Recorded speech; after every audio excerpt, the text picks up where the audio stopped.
The power of surrender. Why letting go is the highest strength.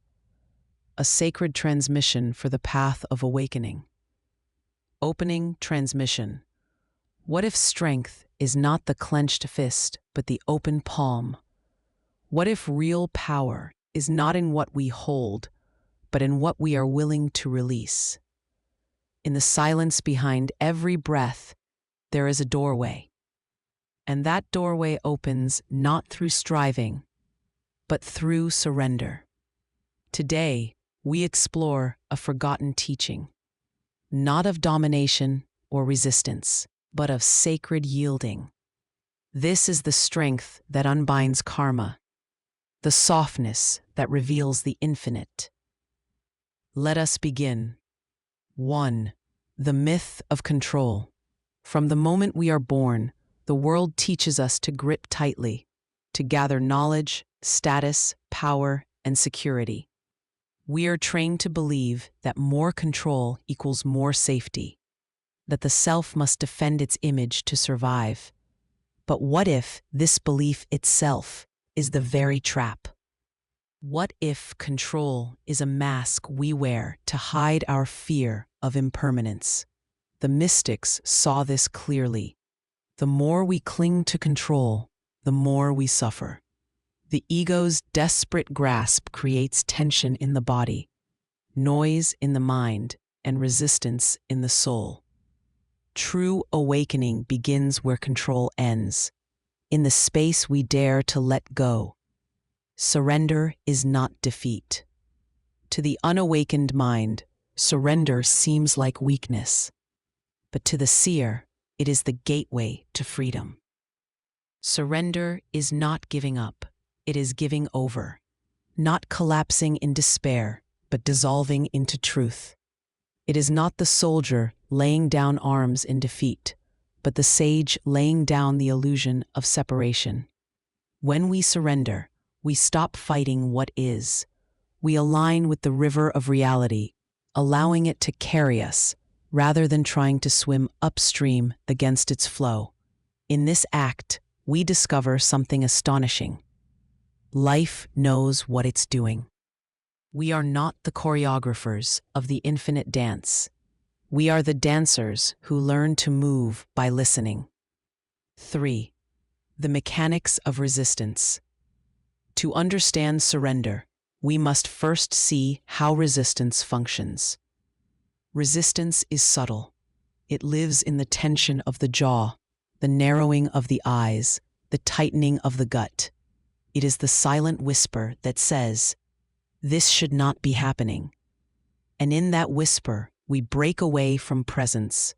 We leave the now and enter a mental war. Resistance makes life personal. It turns events into enemies and circumstances into punishments. What if life is not happening to you? It's happening through you. Then every moment is no longer a battleground, but a teacher. To true meaning of letting go. Letting go does not mean resignation. It does not mean you approve of every situation. It means you release your identity as the doer, the judge, the controller. You allow life to unfold without dragging your preferences through every scene. You breathe, you soften, you trust. This is not a passive state. It is alive, vibrant, and deeply conscious. You become like water, still when stillness is called for, flowing when movement arises. You let go of needing to fix the past, of fearing the future, of clinging to how things should be. And in that moment, you return to the center. Why surrender is strength? The greatest strength is not the will to overcome. It is the courage to release. Surrender is an act of supreme bravery because it requires the ego to die. And the ego does not go quietly. It protests, fights, fears annihilation. But when the grip is loosened, what remains is not death. It is truth, a vast stillness, an intelligence beyond thought, a love beyond attachment. This is the power of surrender. You are no longer the storm. You are the sky that holds it. 6. The spiritual path is the path of yielding. Every scripture points to this. Not through force, but through yielding does the soul awaken. The Bhagavad Gita ends with surrender. After all the teachings, the final instruction is clear. Abandon all dharmas. Surrender unto me alone. I shall deliver you from all sin. Do not grieve. This is not blind devotion to an external God. It is inner release into that which is beyond concept.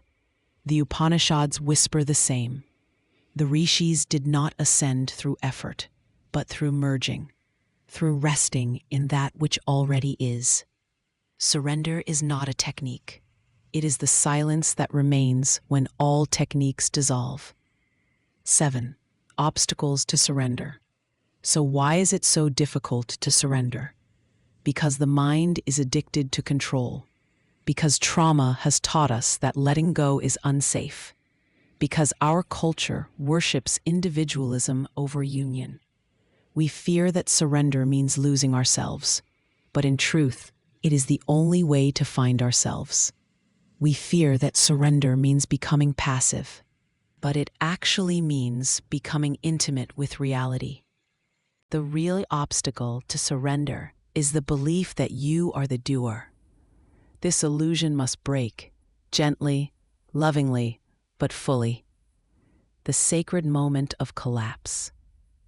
There comes a moment in every sincere seeker's life, a moment of collapse, when the striving ends, when the mantras fade, when the mind cannot go further. And in that sacred exhaustion, you fall, not into despair, but into God. This collapse is not failure. It is arrival. You are finally still enough to receive the mystery. This is where real surrender begins, and it never ends. It deepens. 9. The invitation hidden in every difficulty. Each challenge in your life carries a secret message. Surrender more deeply. When things fall apart, the ego trembles, but the soul leans in. Difficulty is not punishment. It is purification. It is the gentle fire that invites the false to burn away. Can you yield to that fire? Can you trust that what remains will be more true, more quiet, more whole? This is not fury. It is a living practice, a softening into each moment, even when it hurts, especially when it hurts. 10. The end of the war within. The moment you surrender, the war ends. Not because you've won, but because you've stopped fighting. Your energy returns, your breath deepens, your heart softens. You no longer need to prove or protect. You simply are. This is the strength the world has forgotten. The quiet power of inner stillness. The unshakable presence of one who has bowed, not in weakness, but in wisdom. Surrender is not a step on the path. It is the path. The rest is silence. Mystical reflection. If this teaching resonated in your heart, consider joining us on this path of remembrance. Subscribe to the channel or become a member to support the continuation of these transmissions. The next episode will be The Practice of Surrender: How to Let Go and Awaken Fully. In it, we will explore how to surrender in daily life, in meditation, in grief, and in joy.